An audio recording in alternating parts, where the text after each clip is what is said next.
Hello everybody.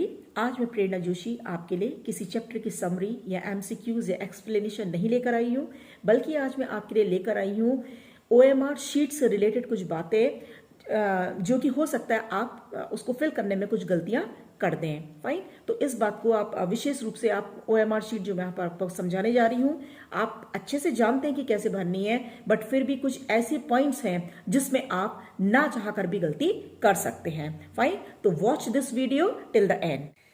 अब बच्चों ये देखिए, आप अच्छे से जानते हैं कि ओएमआर शीट में कैसी दिया हुआ है ओएमआर शीट। फाइन, तो ओएमआर शीट में यहां पर आपको दे रखा है क्वेश्चन नंबर, यहां पर आपको अपने रेस्पॉन्सेस फिल करने हैं, यहां पर एक स्टार का कॉलम है और एक हैश का कॉलम है। फाइन, और अगर आप सीरीज देखेंगे तो यहाँ 1 से लेकर, जो मैंने बनाया नहीं है, यहाँ 15 तक आप क्वेश्चंस देखेंगे, यहाँ 16 से लेकर आप 30 में आपकी ओएमआर शीट में क्वेश्चंस होंगे, फिर आपके 31 से लेकर 45 तक होंगे और फिर 46 से लेकर टोटल 60 क्वेश्चंस होंगे। हर ओएमआर शीट में 60 क्वेश्चंस होंगे, बट आपको सेक्शन वाइज उनको करना है। हर सब्जेक्ट का, फाइन, हर सब्जेक्ट में आपको कुछ सेक्शंस दिए होंगे, उन सेक्शंस के अकॉर्डिंग आपको क्वेश्चंस को करना है। तो जो बहुत ही इंपॉर्टेंट बात मैं आपको बताने जा रही हूं, मान लीजिए, फाइन, मान लीजिए आपको ये बता रखा है कि क्वेश्चन नंबर 6 तक, फाइन, आपको सिर्फ 5 क्वेश्चन करने हैं। फाइन, तो आपको 6 तक 5 क्वेश्चन करने हैं। तो आप पहले ही, जिस समय आपका रीडिंग टाइम है, आप ये डिसाइड कर लीजिए कि कौन से इन 6 क्वेश्चंस में से आपको कौन से बेस्ट 5 आते हैं और कौन सा क्वेश्चन आप स्किप कर सकते हैं। फाइन, अब एक चीज मैं आपको विशेष तौर पे बताना चाह रही हूं कि स्किप वाला जो कॉलम है, जहां आप इसको, हैश वाला जो आपका कॉलम है, आपको ये कॉलम तभी भरना है आप जिस क्वेश्चन को स्किप कर रहे हैं। फाइन, मान लीजिए आपका क्वेश्चन नंबर 1 है A B C D, ये आपको 4 ऑप्शंस दे रखे हैं और आपको लगा कि मेरा बी ऑप्शन, फाइन, आपको लगा कि B option is the right option, तो आपने बी ऑप्शन को यहां पर फिल कर दिया। फाइन, आपने इसको फिल कर दिया, इसको अच्छे से आप फिल करेंगे, पूरा प्रॉपरली आप इसको फिल करेंगे। और उसके बाद आपको लगा, थोड़ी देर बाद आपको लगा, फाइन, आप डायरेक्टली जब आपने बी कॉलम को फिल कर दिया तो डायरेक्टली स्टार वाले कॉलम में बी मत लिखिएगा। क्यों नहीं लिखिएगा? मान लीजिए थोड़ी देर बाद आपको ये लगा कि नो, बी आंसर आपका राइट आंसर नहीं है, आंसर तो मेरा डी होना चाहिए था। फाइन, तो आपने डी भर दिया। फाइन, आपने डी वाले उसको आपने प्रॉपरली, सर्कल को आपने एनसर्कल कर दिया। फाइन, और अब बच्चों जो खास बात आपको क्या ध्यान देनी है, आपको कुछ बीच में कट नहीं करना है। फाइन, आपको लास्ट में आप देखिएगा, जब आप ये सर्कल्स भर ले रहे हैं, आप लास्ट में देखिएगा when you are well confirm कि यस डी आंसर ही राइट आंसर है, या डी भरने के बाद आपको फिर लगा कि नहीं नहीं आपका बी आंसर ही राइट था। फाइन, तो मान लीजिए आपको लगा कि नहीं नहीं बी ही राइट था या डी ही राइट था, जो भी आपको राइट आंसर लास्ट में लग रहा है उसको आप स्टार वाले कॉलम में आप लिख देंगे, स्टार वाले बॉक्स में आप वो ABCD अल्फाबेट को आप लिख देंगे। फाइन, क्योंकि एग्जामिनर, जो इवेल्युएटर आपका चेक करेगा, वो आपके सर्कल्स को नहीं देखेगा।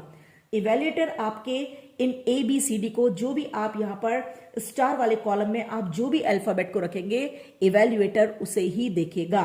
फाइन, अब ये हैश वाला कॉलम क्या है? मान लीजिए आपको मैंने बोला 6 तक आपको मान लीजिए सिर्फ 5 क्वेश्चन करने हैं, मींस आपको एक क्वेश्चन छोड़ना है।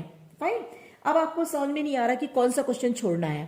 फाइन, तो आपने डिसाइड कर लिया, आपने पढ़े और आपको लगा मान लीजिए 4th क्वेश्चन मुझे स्किप करना है। पर बच्चों विशेष तौर पे जब आप ध्यान दीजिएगा, अगर आपने 4th कॉलम पे मान लीजिए आपको लगा कि 4th क्वेश्चन मुझे नहीं आता है और आपने 4th वाले को आपने स्किप कर दिया। फाइन, तो स्किप वाले को आपने कहां फिल करना है? स्किप वाले को आपको हैश वाले में, हैश वाले सर्कल में, हैश वाले बॉक्स में आपको भरना है। Fine, and once you have filled this hash column, आपने हैश वाले कॉलम में जो सर्कल दिए हैं, अगर आपने उसको एक बार फिल कर दिया तो इवेल्युएटर इस क्वेश्चन को आपको चेक करेगा ही नहीं। फाइन, अगर मान लीजिए एक बार आपने स्किप वाला, आपने हैश वाले कॉलम में आपने इसे ये एनसर्कल कर दिया और आपको थोड़ी देर बाद लगा कि नहीं नहीं ये क्वेश्चन तो मुझे आता था, फिर आपको आता था या नहीं आता था, but evaluator is not going to check this answer. Fine. अब आप ये भी गलती कर सकते हैं, मान लीजिए आपने पहले इसको फिल करा, फाइन, आपने इसको फिल कर दिया, आपको लगा क्वेश्चन नंबर 5 का आंसर मेरा ए है, फाइन, आपने यहां पर ए लिख दिया, फाइन। अब आपको थोड़ी देर बाद लगा कि नहीं, मुझे ये क्वेश्चन गलती से, मान लीजिए गलती से ये आपको ये लगा कि नहीं मैं दूसरे क्वेश्चन, अभी तक मान लीजिए आपने कुछ भी स्किप नहीं करा है, फाइन, और आपको पहले लगा कि मैं नहीं, ये वाला आपने ये भी कर लिया, ये भी कर लिया, ये भी कर लिया, ये भी कर लिया और ये भी कर लिया, फाइन, और उसके बाद आपको ये लगा कि नहीं, मैं इसको स्किप कर देता हूं, फाइन, या कर देती हूं, तो आपने इसको स्किप में डाल दिया, फाइन। तो अब आपने यहां पर ए लिखा है, या यहां भी ए लिखा है, या इधर आपने स्किप करा है, फाइन, आपने इंटेंशनली यहां पर स्किप करा है, या गलती से आपसे स्किप कॉलम में, हैश कॉलम में, हैश वाले बॉक्स में आपने इसको सर्कल कर दिया है, तो ये एक स्किप्ड क्वेश्चन ही माना जाएगा, ये नॉन अटेम्प्टेड क्वेश्चन ही माना जाएगा, and the examiner will not check at all, fine. तो बच्चों, आपको मैं जो बताना चाह रही हूं वो विशेष तौर पे आपको क्या ध्यान देना है कि इन सर्कल्स में, फाइन, जो रेस्पॉन्सेज वाले जो सर्कल्स हैं, इनमें अगर आप मिस्टेक्स कर भी देंगे तो इसका कोई फर्क ज्यादा होने वाला नहीं है, fine, because examiner is going to check these alphabets, only these alphabets. और साथ में वो दूसरी चीज को क्या देखेंगे एग्जामिनर, कि मान लीजिए आपने कौन से क्वेश्चन को स्किप किया है, कौन सा क्वेश्चन आपने हैश कॉलम में, आपने कौन से क्वेश्चन नंबर को आपने एनसर्कल किया है, फाइन। मान लीजिए क्वेश्चन नंबर 4 को उसने देखा कि यहां पर इसने बी लिखा है, मान लीजिए इसका आंसर आपने सी लिखा है, फाइन, तो आप इसको एनसर्कल कर देंगे और आपने इसको यहां पर सी लिख दिया। थर्ड का आंसर मान लीजिए थर्ड है, ए है, तो आपने यहां पर ए लिख दिया, फाइन। अब आपने मान लीजिए 4th वाले को आपने स्किप कर दिया, फाइन, आपने स्किप करा है, और तो आपने यहां पर कुछ भी नहीं लिखना है, फाइन, कुछ भी आपको यहां पर नहीं लिखना, आप सिर्फ इसको सीधे सीधे स्किप कर देंगे। और मान लीजिए आपने स्किप करना है, बट आपने यहां पर कुछ भी स्किप वाले कॉलम पे, हैश वाले बॉक्स में आपने स्किप का, फाइन, आपने नॉट अटेम्प्टेड का आप सर्कल करना भूल गए हैं, हैश वाले कॉलम में आप नॉट अटेम्प्टेड को सर्कल करना भूल गए हैं, और यहां भी आपने कुछ नहीं करा है, फाइन, तो ऐसे में आपकी कॉपी एक अनफेयर मीन्स में आ सकती है। ऐसी गलती बिल्कुल भी मत करिएगा, फाइन। अगर आप कोई क्वेश्चन स्किप कर रहे हैं तो आपका हैश वाले कॉलम में वो स्किप दिखना चाहिए, नहीं तो ये एक अनफेयर मीन्स में आ सकता है कि आपने, हो सकता है जानबूझकर इसको छोड़ा हो, और कोई हो सकता है आपके पहचान का कोई टीचर हो या कुछ हो, और आपने इंटेंशनली इसे यहां पर इसको स्किप करा है, जिससे कि बाद में कोई टीचर इसको फिल कर ले। तो ऐसी गलती बिल्कुल भी मत करिएगा। अगर विच एवर क्वेश्चन और whatever question you are not attempting, just encircle that particular in the hash column, fine. और दूसरी बात मैंने आपको बता दी है कि मान लीजिए आपने पहले ए आपने लिखा, आपने यहां ए भी लिख दिया, और गलती से अगर आपने यहां पर स्किप कॉलम में भी, स्किप वाले बॉक्स में आपने इसको एनसर्कल कर दिया है, तो ये क्वेश्चन आपका ऑलरेडी नॉन अटेम्प्टेड क्वेश्चन में आ जाएगा, भले ही आपका ए आंसर ठीक भी है तो, फाइन। और मान लीजिए अगर आपको 6 क्वेश्चंस दिए हैं, आप इन इंस्ट्रक्शंस को आपको स्ट्रिक्टली फॉलो करना है। 6 क्वेश्चंस दिए हैं मान लीजिए सेक्शन ए में, जिसमें से आपको 5 करने हैं, और आपने 6 के 6 अगर कर दिए हैं, तो लास्ट वाला क्वेश्चन ऑलरेडी एग्जामिनर उसको कट कर देगा।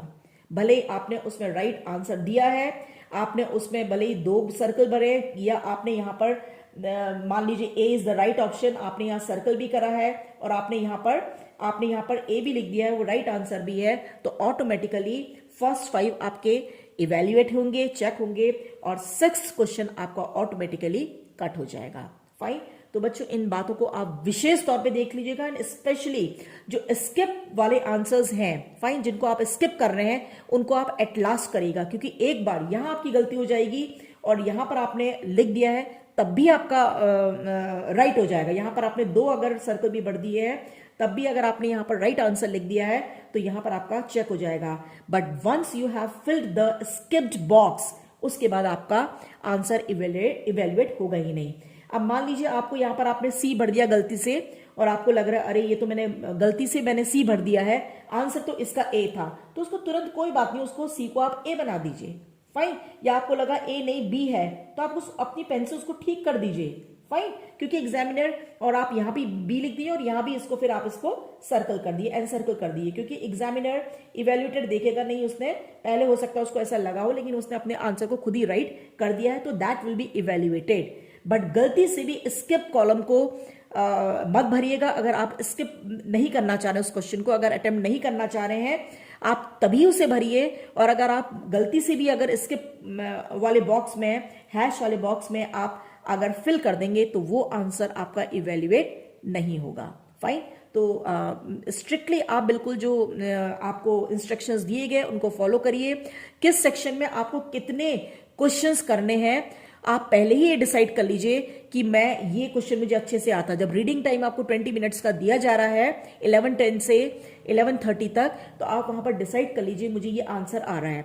और दूसरी बात बच्चों, अपने OMR शीट में किसी भी तरीके का मार्क मत करिएगा। वो अगेन आपका अनफेयर मीन्स में आ सकता है, फाइन। क्योंकि आपका एग्जाम जब खत्म होगा तो आपकी सारी शीट्स पहले ऑब्जर्वर के पास जाएंगी, वहां पर ऑब्जर्वर यही चीज चेक करेगा कि आपने अपनी शीट में कोई निशान तो नहीं लगा रखा है, फाइन। तो अगर कोई भी आप निशान उसमें या कोई भी मार्क करते हैं तो अनफेयर मीन्स में आपकी कॉपी आ सकती है। तो अगर आपको लग रहा है कि 6 तक मुझे 6 में से 5 करने, तो यहां पर आप अपना हाथ रख लीजिए और फिर डिसाइड कर लीजिए कि कौन से क्वेश्चंस मुझे अच्छे से आते हैं, फाइन। रीडिंग टाइम में डिसाइड कर लीजिए।